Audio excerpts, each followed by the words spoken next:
विजयनगर राज्य का अपने पड़ोसी राज्य से मनमुटाव चल रहा था। तेनालीराम के विरोधियों को तेनालीराम के खिलाफ राजा कृष्णदेव राय को भड़काने का यह बड़ा ही सुंदर अवसर जान पड़ा। एक दिन राजा कृष्णदेव राय अपने बगीचे में अकेले बैठे पड़ोसी राज्य की समस्या के बारे में ही सोच रहे थे कि तभी एक दरबारी उनके पास पहुंचा और बड़ी होशियारी से इधर उधर झांकता हुआ राजा के कान के पास मुंह ले जाकर बोला, महाराज कुछ सुना आपने? नहीं तो क्या हुआ? राजा चौंके। महाराज क्षमा करें, पहले जान बख्श देने का वचन दें तो कुछ कहूं। जो भी कहना हो निसंकोच कहो, डरने की कोई बात नहीं है। राजा ने दरबारी को अभय दान देते हुए कहा।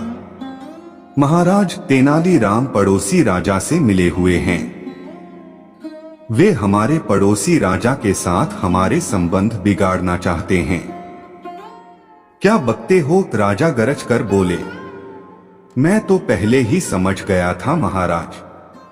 तेनालीराम ने आपके ऊपर ऐसा जादू किया हुआ है कि आप उसकी शिकायत सुन ही नहीं सकते, या यूं कहिए कि तेनालीराम की शिकायत आपके कानों को सहन नहीं होती। तेनालीराम राज्य का सच्चा वफादार है, वह कभी राजद्रोह नहीं कर सकता। तुम्हें कहीं से अवश्य ही गलत सूचना मिली है। राजा कृष्णदेव राय ने उस दरबारी से कहा। महाराज आपको जितना विश्वास तेनालीराम की सच्चाई पर है, उससे कहीं अधिक विश्वास मुझे अपनी इस सूचना पर है।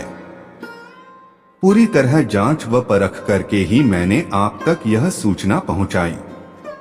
जब उस दरबारी ने खूब जोर देकर अपनी बात कही तो राजा को सोचने पर मजबूर होना पड़ा। राजा ने कहा, ठीक है, मैं इस बात की जांच करूंगा और अगर तेनालीराम दोषी पाया गया तो उसे अवश्य ही कठोर दंड दिया जाएगा। राजा की इस बात से प्रसन्न होकर दरबारी अपने घर चला गया। दूसरे दिन कृष्णदेव राय ने तेनालीराम को एकांत में बुलवाया और बोले, तेनालीराम, हमें सूचना मिली है कि तुम हमारे शत्रु राजा से मिलकर हमारे विजयनगर राज्य को दूसरे के अधीन कराना चाहते हो। तेनालीराम ने जब अपने ऊपर लगाया गया यह आरोप सुना तो वह सिर से पैर तक कांप गया। वह राजा को इस बात का क्या उत्तर दे, उसे एकाएक यह भी सुझाई नहीं पड़ रहा था। राजा ने जब तेनालीराम को चुप देखा तो वह क्रोध से भभक उठे और बोले, तो तुम्हारे चुप रहने का यही अर्थ लगाया जाए कि तुम अपना अपराध स्वीकार करते हो। यह सुनकर तेनालीराम की आंखों में आंसू आ गए। वह बोला, महाराज की बात काटने का साहस न तो मैंने अब तक किया है और न ही कभी भविष्य में कर सकूंगा। राजा तो क्रोध से भरे हुए थे। तेनालीराम के इस उत्तर से वे और भी भड़क उठे। बोले, तुमने जिस पड़ोसी राजा से सांठगांठ की है, अब उसी के राज्य में जाकर रहो। मेरा राज्य कल ही छोड़ दो। इतने बड़े अपराध की इतना मामूली सजा? तेनालीराम ने राजा से कहा। तुम्हारी अब तक की सेवा को देखते हुए, मेरे तुम्हारे मित्रतापूर्ण संबंधों को देखते हुए तथा तुम्हारे पद की गरिमा को देखते हुए मैं तुम्हें इतना ही दंड देना उचित समझता हूँ। यदि कहीं अपराध किसी और ने किया होता तो मैं उसकी बोटी बोटी नुचवा लेता। राजा ने क्रोध में बिफरते हुए कहा। तेनालीराम ने राजा का फैसला सुना और अपनी सफाई में एक भी शब्द नहीं कहा। बेचारा चुपचाप सिर झुकाकर राजा के सामने से चला गया। दूसरे दिन जब तेनालीराम के विरोधियों ने यह सुना कि तेनालीराम राज्य छोड़कर चला गया है तो उनकी खुशी की सीमा न रही। वह सब राजा पर अपना प्रभाव बढ़ाने के उपाय सोचने लगे और अपनी पदोन्नति के मंसूबे बांधने लगे। तेनालीराम विजयनगर राज्य के शत्रु राज्य की राजधानी पहुंचा और वहां के राजा से मिला। उसने उस राजा के गुणों का वर्णन छंदबद्ध करके उसे सुनाया। राजा अपनी प्रशंसा सुनकर खुशी से झूम उठा। उसने तेनालीराम से उसका परिचय पूछा।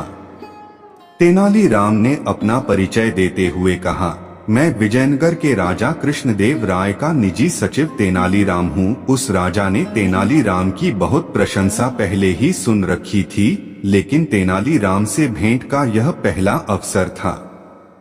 उस राजा ने तेनालीराम का भरपूर स्वागत किया। तेनालीराम ने इस स्वागत के लिए राजा को धन्यवाद दिया। राजा बोला, तेनालीराम, राजा कृष्णदेव राय हमें अपना शत्रु मानते हैं, फिर भी तुम हमारे दरबार में निडर होकर कैसे चले आए? तुम तो राजा कृष्णदेव राय के निजी सचिव हो। यहाँ शत्रु के राज्य में तुम्हारा कोई भी अनिष्ट हो सकता है। राजा ने हालांकि सच कहा था, फिर भी तेनालीराम ने मुस्कुराकर कहा, राजन, आप विद्वान हैं, आपके पास अपार शक्ति है। आप सुयोग्य प्रशासक हैं और प्रजा की भलाई चाहने वाले हैं। बिल्कुल ऐसे ही गुण हमारे महाराज में भी हैं। वे आपको अपना शत्रु नहीं, मित्र मानते हैं। आपकी इसी भ्रांति के निवारण के लिए महाराज ने मुझे आपके पास भेजा है। महाराज हमारे दुश्मन नहीं, दोस्त हैं। आश्चर्य से चौंकता हुआ राजा बोला, लेकिन हमारे जासूसों ने तो हमें यह खबर दी थी कि राजा कृष्णदेव राय हमारे राज्य पर हमला करने की तैयारी कर रहे हैं। हाँ राजन, हमारे गुप्तचरों ने हमारे महाराज से यही बात आपके लिए भी कही थी। तभी हमारे महाराज ने मुझे आपके पास भेजा है। युद्ध कभी किसी के लिए लाभकारी हुआ है, जो आप जैसे दो विद्वान राजाओं को लाभकारी होगा, तेनालीराम ने कहा। उस राजा पर तेनालीराम की बातों का असर हुआ। वह बोला, लड़ाई तो मैं भी नहीं चाहता, लेकिन यह बात साबित कैसे हो कि राजा कृष्णदेव राय सच्चे दिल से सुलह के इच्छुक हैं? आप कल ही कुछ उपहार व संधि पत्र देकर अपना एक दूत विजयनगर भेज दें। उस दूत को मैं भी अपना एक पत्र दूंगा। यदि महाराज कृष्णदेव राय आपका उपहार स्वीकार कर लें तो मित्रता समझी जाए, और यदि वे उपहार लौटा दें तो आप मुझे जो चाहे दंड दे दें। लेकिन यह तो मेरी तरफ से सुलह का पैगाम हुआ। यह तो मेरी हेठी मानी जाएगी, राजा ने कहा। लेकिन संधि प्रस्ताव लेकर तो मैं स्वयं आपकी सेवा में उपस्थित हुआ हूँ। पहल तो हमारे राज्य की ओर से है। राजा की समझ में यह बात आ गई। उसने दूसरे ही दिन अपना एक विशेष दूत कुछ उपहार साथ देकर विजयनगर भेज दिया। उधर राजा कृष्णदेव राय को भी यह पता चल चुका था कि तेनालीराम बेकसूर था। उसके विरुद्ध दरबारियों ने आपस में मिलकर झूठी चाल चली थी। इधर जैसे ही शत्रु राजा का दूत बहुमूल्य उपहार लेकर राजा कृष्णदेव राय के पास पहुंचा तो राजा प्रसन्नता से भर उठे। उन्होंने मन ही मन तेनालीराम की बुद्धिमानी की प्रशंसा की और उस दूत के साथ ही अपना मंत्री भी उस राजा के लिए उपहार देकर भेज दिया। राजा कृष्णदेव राय ने अपना एक विशेष पत्र भी उस राजा के नाम लिखा कि तेनालीराम को तुरंत वापस भेज दिया जाए। और जब तेनालीराम वापस विजयनगर पहुंचा तो राजा कृष्णदेव राय ने उसका विशेष स्वागत किया और उसे ढेरों पुरस्कार दिए। जिन दरबारियों ने तेनालीराम के विरुद्ध षड्यंत्र रचा था, वे दरबारी शर्म से पानी पानी हो गए।